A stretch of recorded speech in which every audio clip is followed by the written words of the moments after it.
Thank you, everyone, for staying curious today. I'm your host, Mark Marquette. We're so glad you're with us as we're broadcasting live from the Stay Curious studios inside the American Space Museum in downtown Titusville, for where, for over 25 years, the U.S. Space Walk of Fame Foundation has been preserving the birth of the American space age right here in Brevard County in our beautiful museum.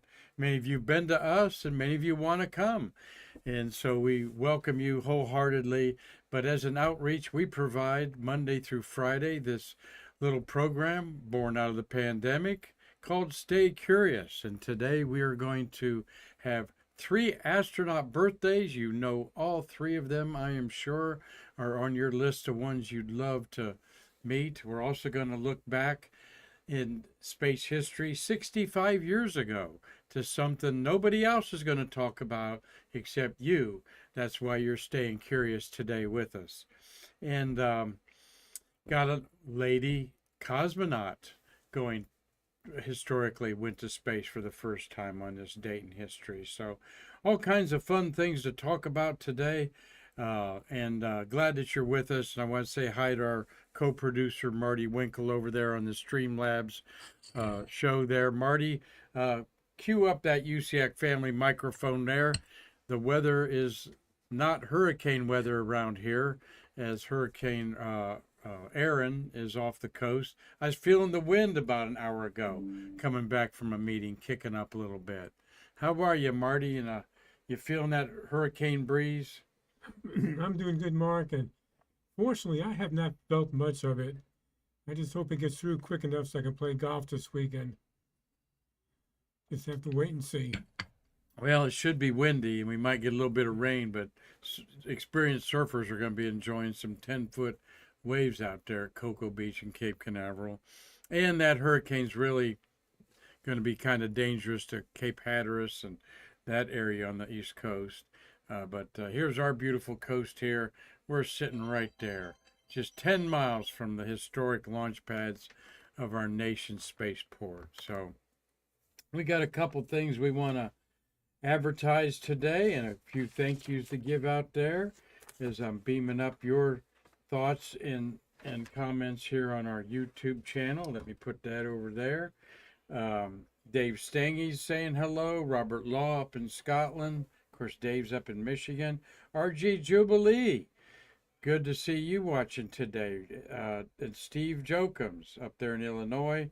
Dean Babcock, and everybody's hopefully enjoying good football weather here this coming weekend. But let's kick off with a little bit of advertising. We are going to have a NASA Legends dinner right now every other month at the Italian American Club in Melbourne. That's in the Ugali district if you're local. $50 per person for a delicious Italian dinner, including salad and dessert. Get the tickets at the Italian American Club of Melbourne's website. Mr. J. Honeycutt is going to be talking about the state of NASA today as compared to when he was the director of the Kennedy Space Center and his illustrious career at Johnson Space Center in the simulations program. So Jay's going to, of course, Jay's been a great supporter of the American Space Museum, and he is making himself accessible as he is in his 80s and very, very lucid and wanting to get the story out there. So we're grateful for Jay for wanting to just kind of have an evening with him. If you work with Jay, know Jay, come on out, buy a good meal, and support the American Space Museum in this fundraiser. No, we will not be broadcasting it in any other format at this time. And a special program on this Thursday, as we're going to celebrate NASA legend George Abbey with a tribute by two men who knew him very well, his best friend and who mentored him, Jay Honeycutt was mentored by George Abbey, great friends in Houston, and astronaut Mike McCully. Jay and Mike are both going to be here in the set on Thursday and share some stories. I'm sure a lot of laughter will be had, and you're going to learn about this NASA legend and why he is a legend. And basically, George Abbey's story could be told in this sentence. This would not, if it were not for George Abbey, this would have never have happened, blank. Okay. And there's so many things that this man was about. He also was instrumental in over 200 astronauts being selected as the lead of the astronaut committee, which Jay was on, of course, for many of the classes. But that's just a small part of who Mr. George Abbey was. So I'm promoting this as you're going to hear from two amazing gentlemen, Mr. Jay Honeycutt and Mike McCulley, about their friend and mentor George Abbey on Thursday. Can't wait for that, Marty. I know you can't either. In the history books is the last Saturday's Space Collectibles show out at the Sands Space History Center.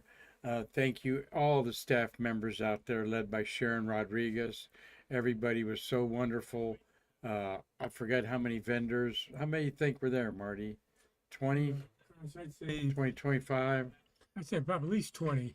Everybody made money. Over 350 people walked through the doors, and we were grateful for our little take of everybody's things there. And again, proved that Space Collectibles is good business out there.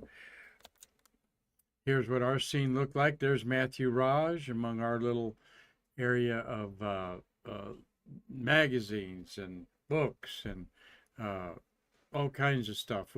I just kind of looked around what's laying around in our things that we're not going to put in the collections, and we are going to work on our space shop and have it unveiled this fall. But behind Raj, you see the beautiful redo of the each pad at Cape Canaveral Space Force is highlighted in a section there at the Sands History Museum. Jewelry and stuff on the right, that's Jen's beautiful stuff there. And but look at these gorgeous models there. You got a Jetsons book. This is a bank in front of me. Rosie the robot there from the Jetsons. Couple guns on the left.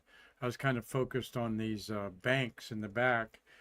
And this one on the far right, that gray one, I was looking at buying it, and I didn't, but that one's actually in the Smithsonian, and it has all of its pieces on it, including the rubber red point.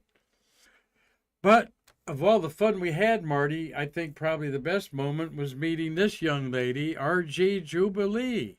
There you are, RG. Thank you for joining us. She found our page, our podcast here a couple months ago, and you came out there. You got a lot of Apollo 13 stuff. She loves Apollo 13.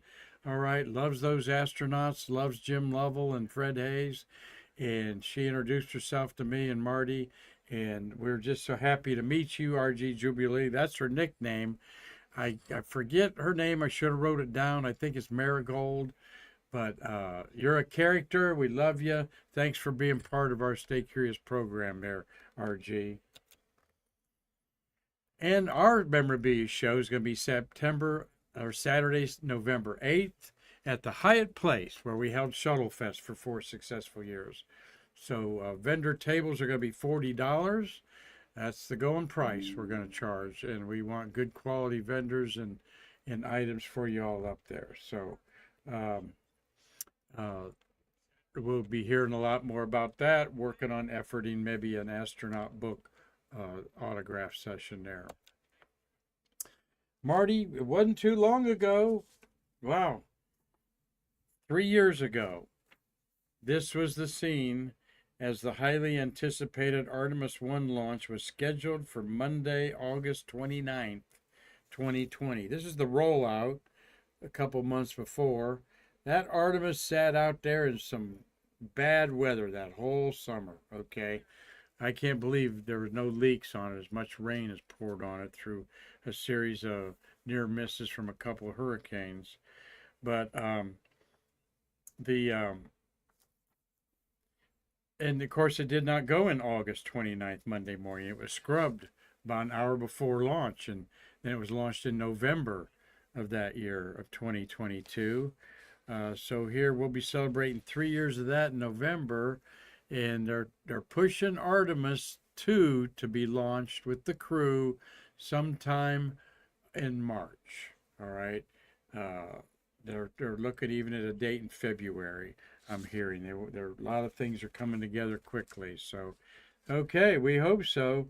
3 years and a couple months in between launches. That's not much of a Apollo going to the moon cadence, but nonetheless, that's what we're up against and what we're doing. And can't wait to see this behemoth of a rocket head for a not orbit the moon, but just pass by the moon by about 3,000 miles.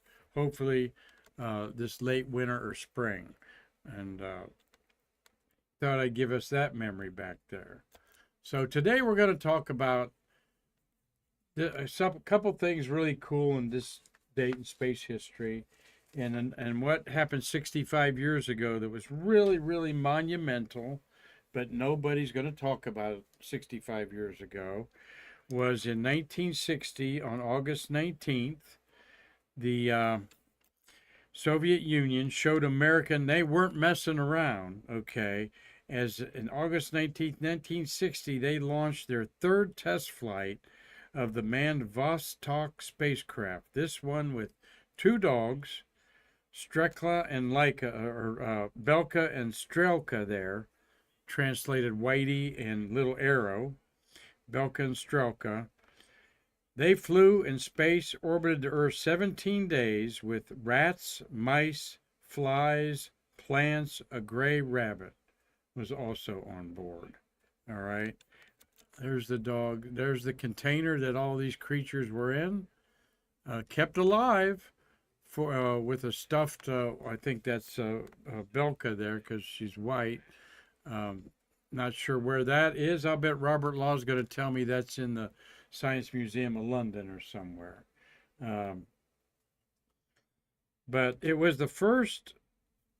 The craft had two terrier mixed dogs, 40 mice, two rats, a television camera which took images of the dogs, returned a day later safely, the first living creatures to go to outer space and return safely. All right.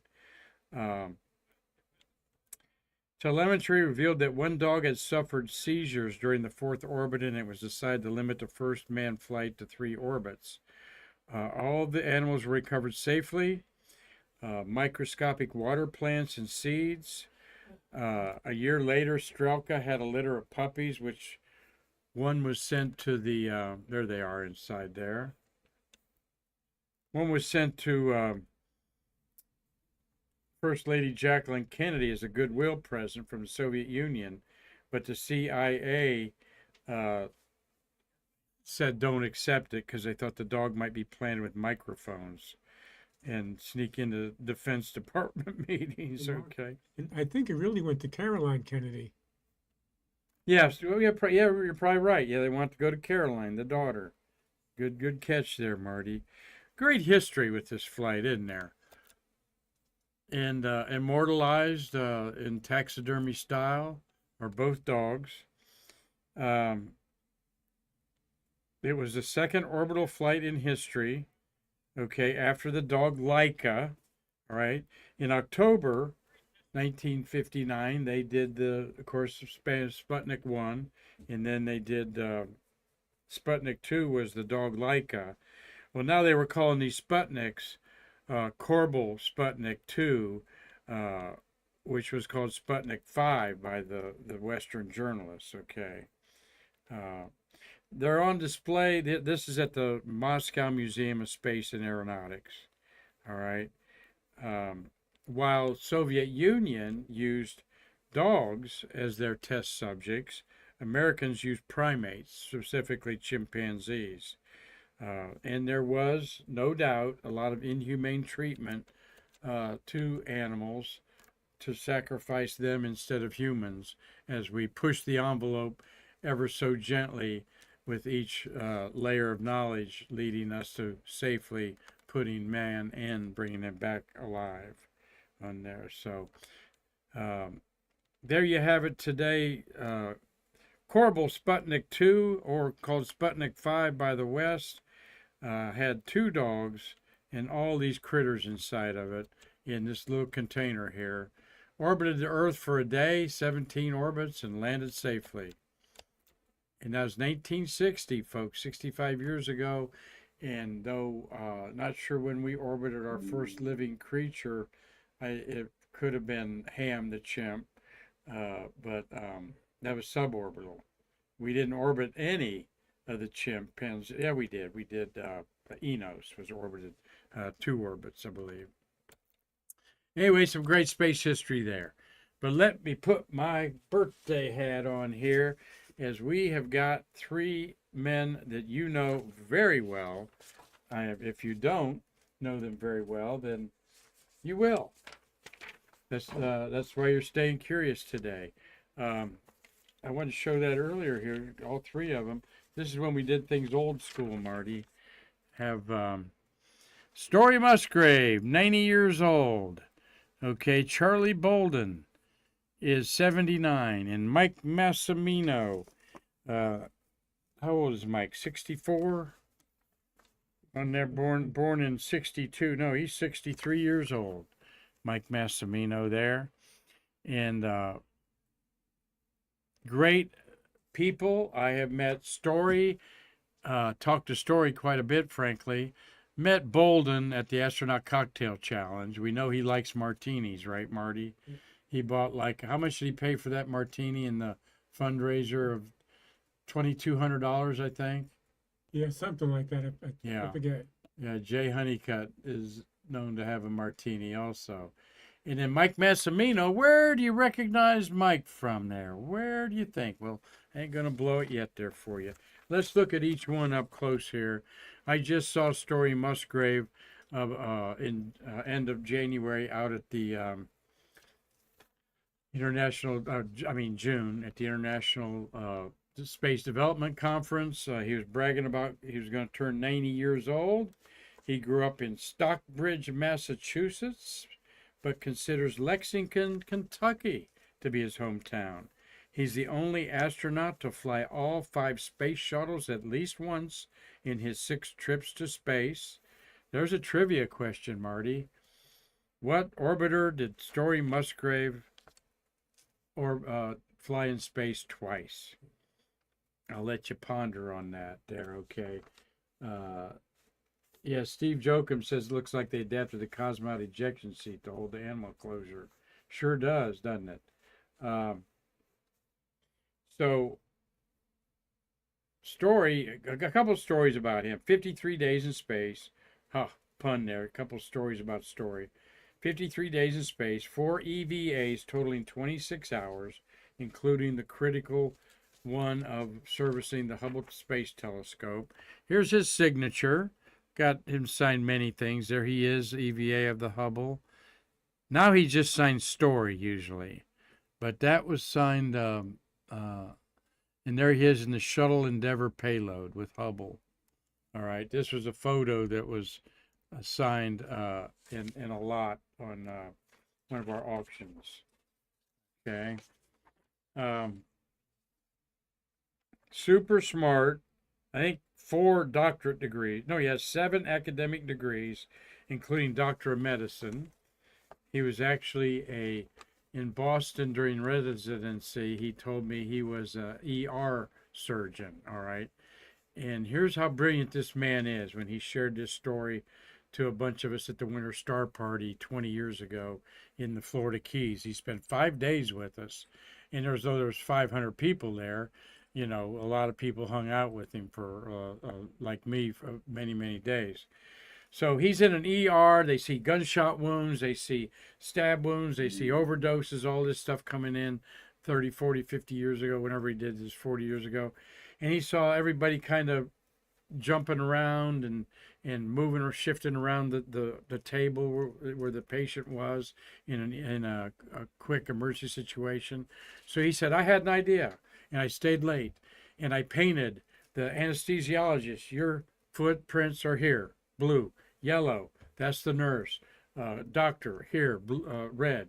He made colored footprints around the table that you worked on patients with in an emergency room situation, and everybody went right to those things and straightened up things. He did the same thing with the Hubble telescope. Okay, he said that when we go up to the Hubble telescope, we don't know what we're up against, but we have to choreograph it like a ballet. All right, I remember story talking about that all the time. About they knew like a ballet nutcracker play where you were going to be, where your left foot was, where your right hand was. Everybody had to practice this in unison and know what was going on. A brilliant man, an amazing human being. He wrote a great book called Story, where he, at the time, years ago, he was the most experienced flyer of a T-38. He wrote a book about that. He convinced NASA to bring a come-along with him on the Hubble telescope repair. They did not want him to take a come-along. Do you all know what a come-along is, Marty? No. Well, a come-along is like a hook on both ends and in the middle of a chain, and you can ratchet it to tighten up things, okay? It's a ratchet. They use them on straps now and so forth, but the original name was a come-along to tie down things and wrap up.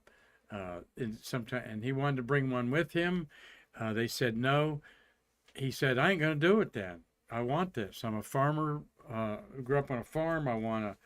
We might need it. And guess what? They let him do it, and he needed it because the door on the Hubble service door was so warped from cold and heat 17 times a day that it wouldn't close, and they used the come-along to force it to close.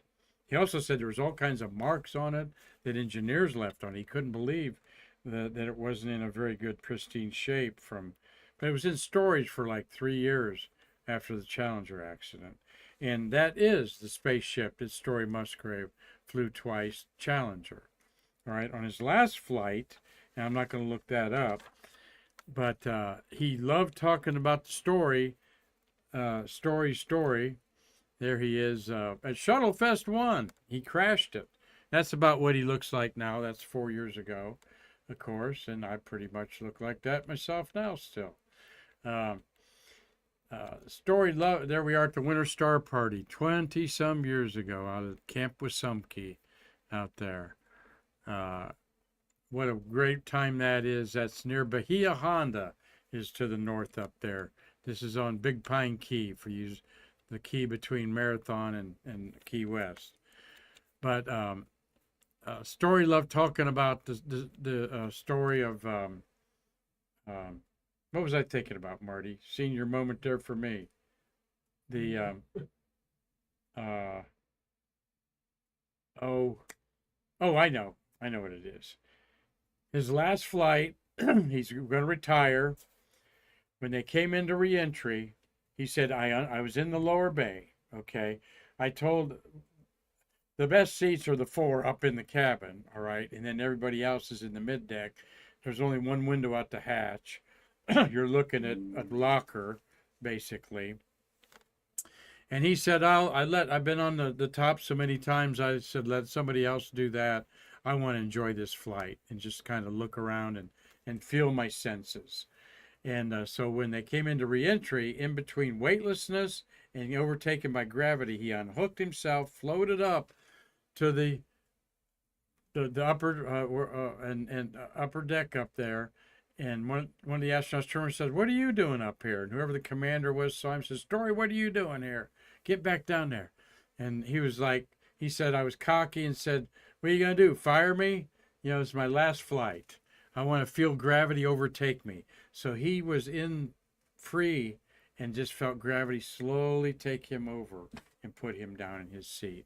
He said it was one of the best sensations he had, including all of his EVAs. So happy 90th birthday to you, Story Musgrave. We are efforting him at Shuttle Fest. He was at our first one, crashed it actually, going to Yuri's night that night. So wonderful man. Hope you get to meet him. He is vibrant. I think he runs on the beach still, lives at Cocoa Beach, or actually Cape Canaveral, one of those condos. All right, another happy birthday to Charles Frank Bolden Jr., born August 19th, 1946, in Columbia, South Carolina. The History and Science Museum in Columbia really honors him very well. A major in the Marines, Ura. The Vietnam veteran became an astronaut in 1981, piloting 2 shuttle missions and commander of 2 others. And let's see what we got Charlie looking. There he is in the command seat there of one of his missions. That's either 45 or 60. His first mission was 61C, so he was one of those early astronauts, okay, that wore just a blue flight suit, and then his next flight, STS-31, deploying the Hubble telescope. Okay, by the way, isn't that cool that Story, who repaired the Hubble, same birthday as one that was a pilot that helped deploy it. Of course, Bolden, let's see, we got another picture of Bolden. Oh, I don't have a picture of him as administrator. There he is in NASA, and there is Sharon McDougall Caples suiting him up. Very proud as an African American to be doing that, Sharon said. She worked in Houston as a suit tech there. Don't have a picture of Charlie in there. Should have of him. We'll do that next year. We celebrate him. He was President Barack Obama's nomination for NASA administrator, the first African American to head the agency on a permanent basis. Who was the astronaut Marty, who was a temporary NASA administrator, African American.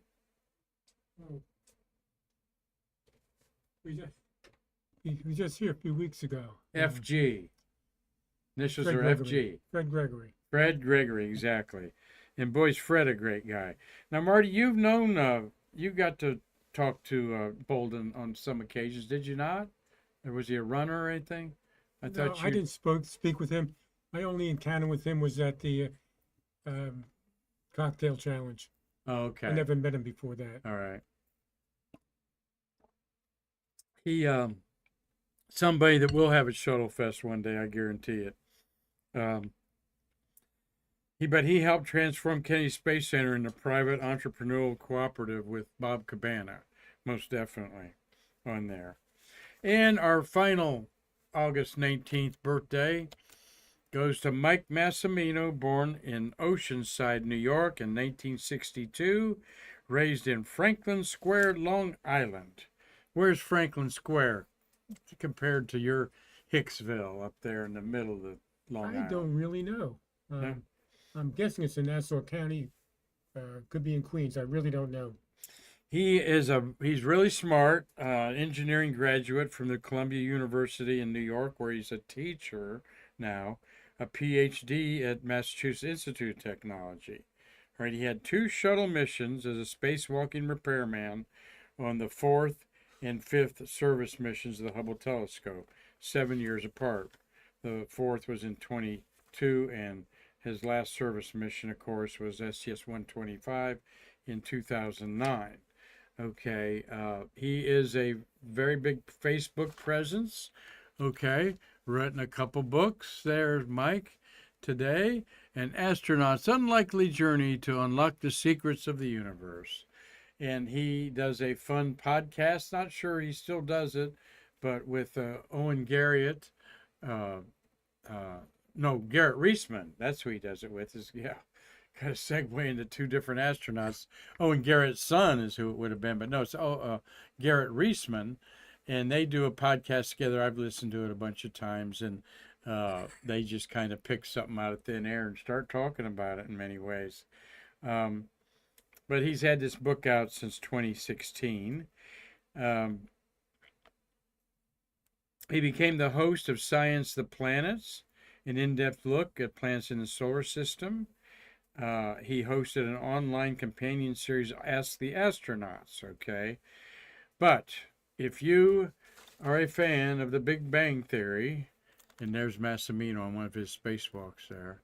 If you're, then you definitely know him as one of the astronauts going to the International Space Station. He's on the right with the actor that plays Wolowitz, okay, on the far left, and then there's an actor in Russian there.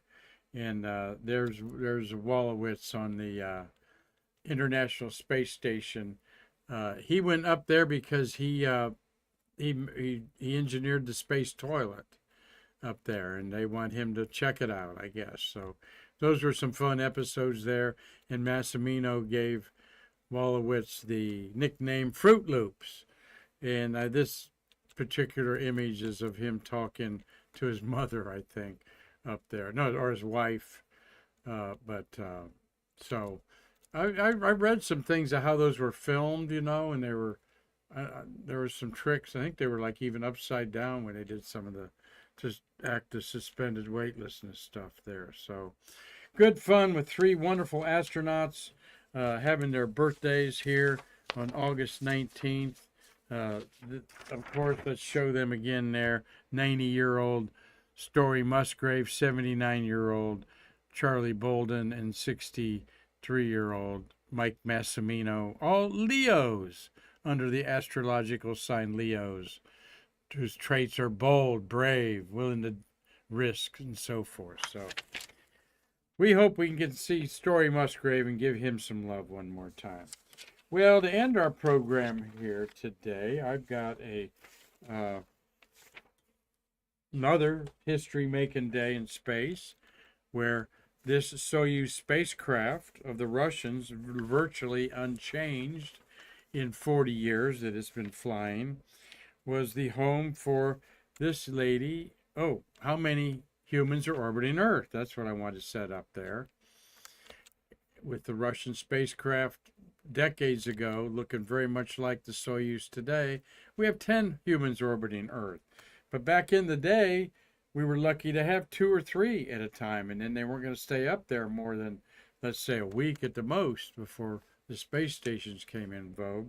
Well, this is 1982, and there's our, here in 2020, we just had, about to have 2 cosmonauts go to space, or 3 actually, on this date in history, where we've got, let's see, 1, 2, 3 Americans, 3 Chinese, 3 Russians, and 1 Japanese space traveler orbiting the Earth, for a total number of 10 today. These were the 3 that orbited in 1982. And this included Savitskaya, Svetlana Savitskaya. She is the lady there, the second woman in space, 19 years after Valentina Tereshkova. And I do want to point this out. Russia has put in space, of the 84 women, how many of the 84 women gone to space are Russian, Marty? Another great question, okay? How many would you I would guess? say 4. 4? Maybe 3, but I think it's 4. There you go. And I'll tell you if he's right or not in a minute. Was the second one, 19 years after Valentina Tereshkova, who just talked on the radio all the time. She didn't fly the spacecraft of Voskhod 6. It was fly-by-wire, all right? She's still alive at age 88. Svetlana's still alive today. She was born 1948, so that makes her about,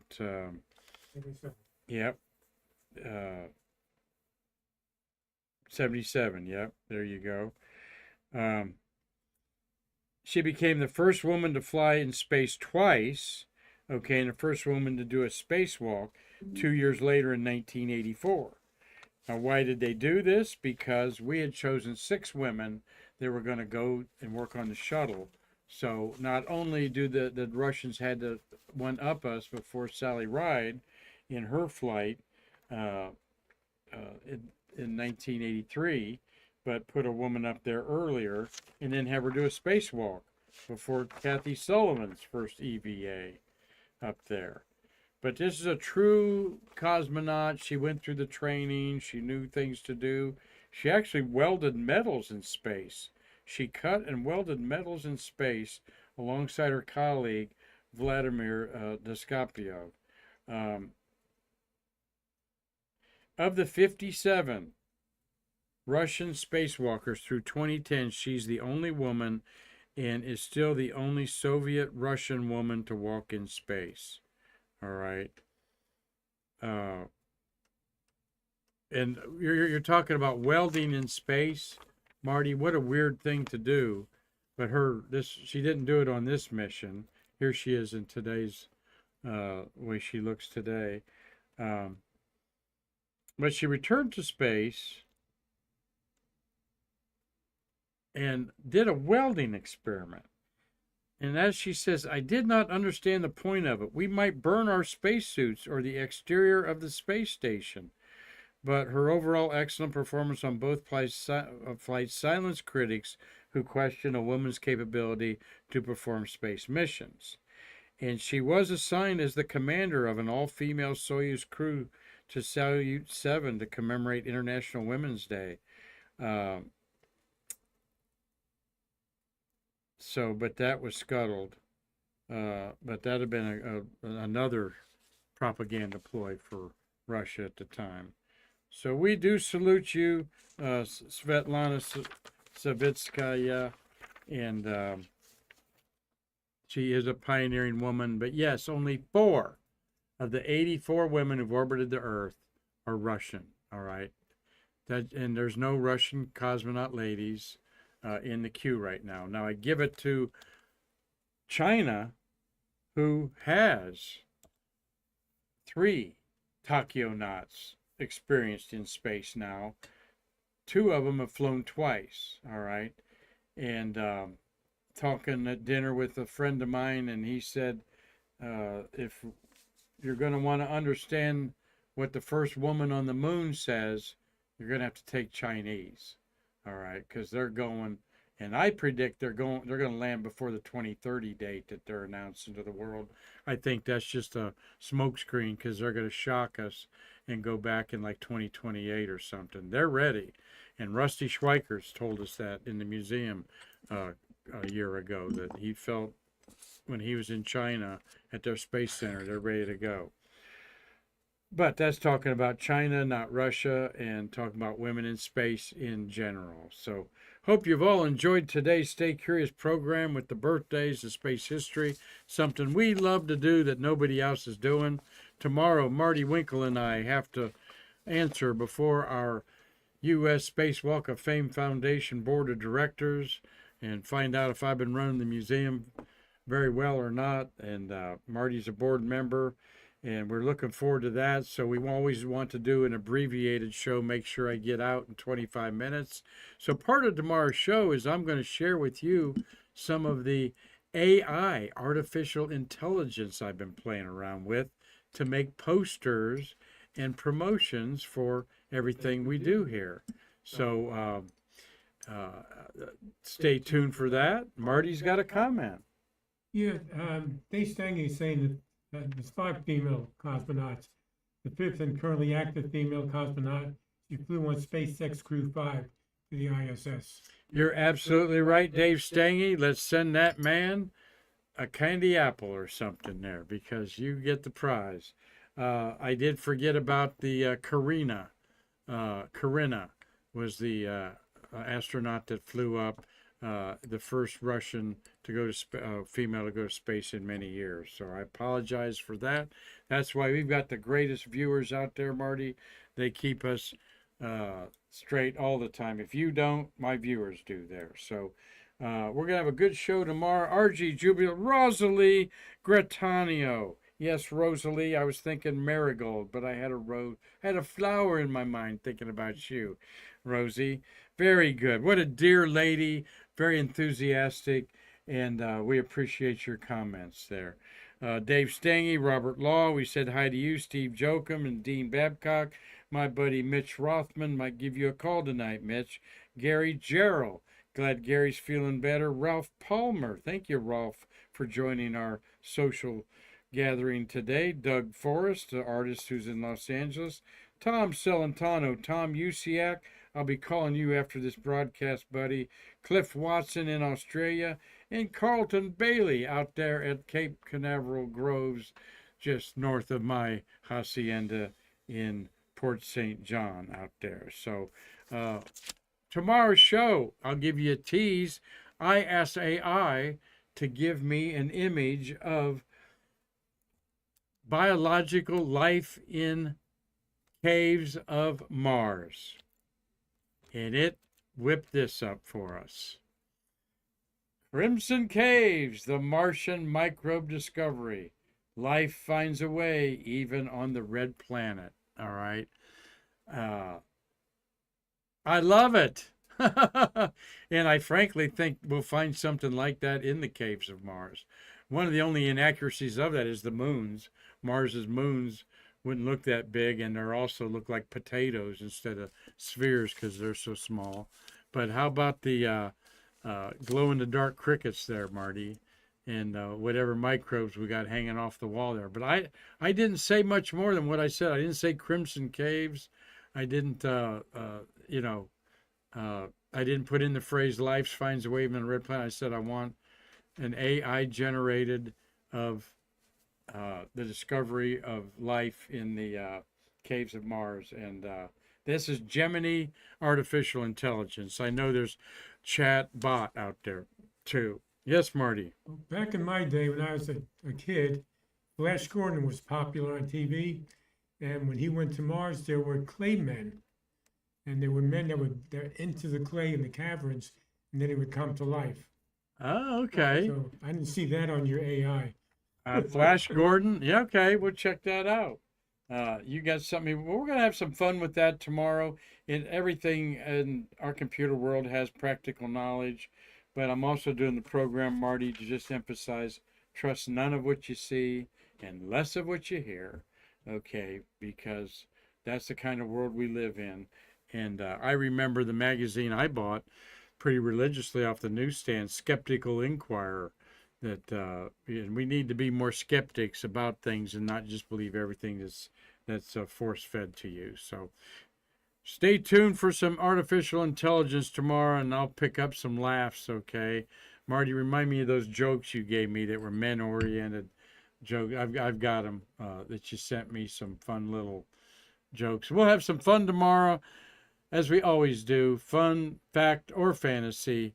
We bring you a wonderful gathering for everybody to share space history. So until tomorrow, I'm Mark Marquette saying thank you for watching. And believe me when I say I can't wait to see you in our museum to bridge the space between us.